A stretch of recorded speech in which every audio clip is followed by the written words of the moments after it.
Ciao Verdi. Io sono di Padova, un imprenditore di Padova, imprenditore edile. La mia storia è tremenda, perché è mia, sicuramente simile a tante altre. Allora io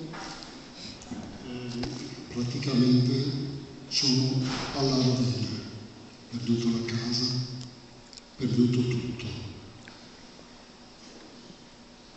Vivo di una pensione sufficiente, probabilmente mi sarà presa anche quella per un momento, ma non importa. Ho la passione della bicicletta e uso dire, con un piatto di pasta asciutta faccio 100 km. Pensate alla mia storia.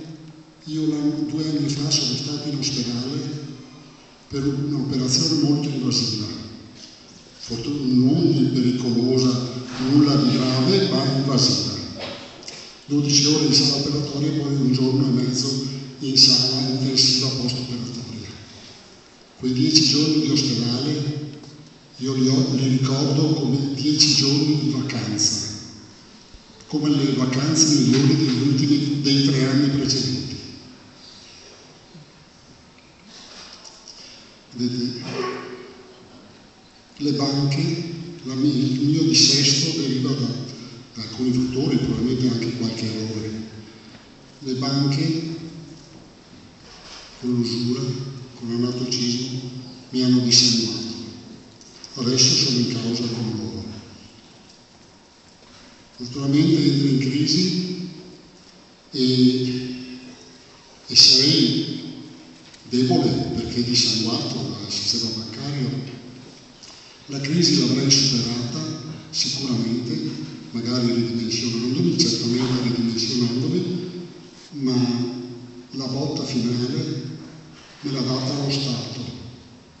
Io, scusate, amo l'Italia come espressione geografica, ma disprezzo con tutto me stesso lo Stato italiano.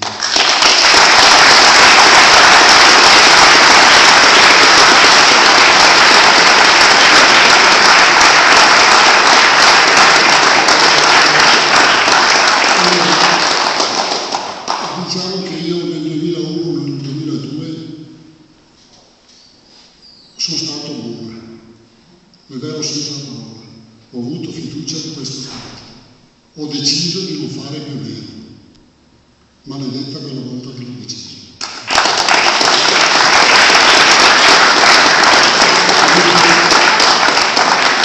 Lo Stato, quando lo Stato viene a farti il sopralluogo, a volte trovi persone che controllano, vedono, capiscono tutto e altre volte no.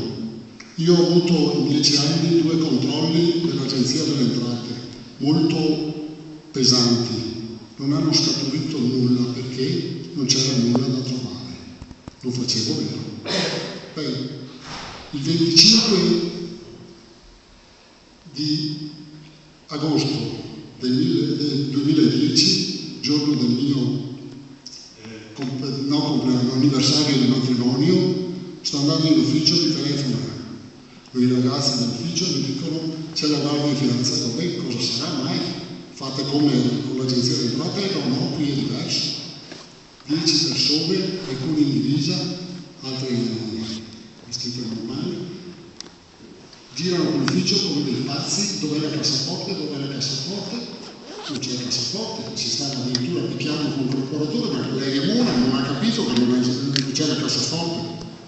Vabbè, così, arrivo io. Comunque, per farla breve, praticamente supposizioni su supposizioni fanno verbale loro da qua a finale. Io sto adesso facendo causa alle banche per l'anatocismo e l'usura. Sono in causa con lo Stato. La cosa è consistente. Comunque, il risultato qual è? Io in rovina, oltre 20 persone senza lavoro, praticamente in rovina. Vedete, adesso quello che vi dico non è ipocrisia, perché l'ho passato sulle mie spalle. Lo dico con grande rispetto per quelli che non hanno avuto la mia forza. Tra l'altro siamo a Borgo Rico, un mio amico di Borgo Rico, il cui figlio lavorava da me 2 o 3 anni fa, un fine novembre, è andato in banca al mattino, è uscito dalla banca, è andato in cantiere e si è impiccato. Questa è l'Italia che io disprezzo.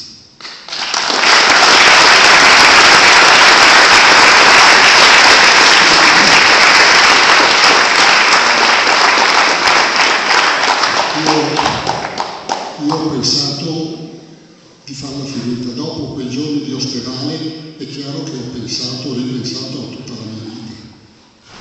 Ero schiavo prima, schiavo del lavoro, non mi rendevo conto di essere schiavo, ma lo Stato mi opprimeva con la burocrazia, con le tasse, con tutto, ma non è di questo che voglio parlarvi. Io ero deciso a farla finita, non l'ho fatto, sono qua. Una cosa mi ha trattenuto dal farlo, 2 pensieri, non della famiglia, dei cari che lasci, quei problemi, tutto. Francamente mi scuso anche, ma mia moglie è qua. E non ho fatto questo pensiero. 2 pensieri che riguardano me. Uno religioso, uno che praticamente è questo. La vita non è mia. Non ho fatto nulla per averla, mi è stata data, mi è stata donata. Che diritto ho io di togliermela?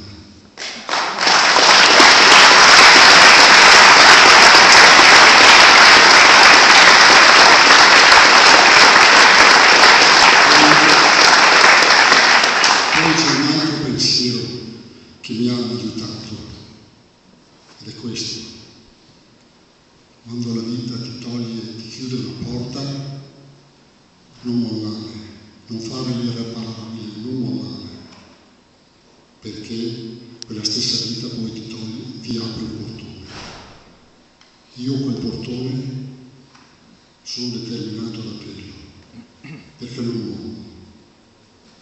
E tutte le mie energie sono per abbattere questo Stato che, ripeto, disprezzo.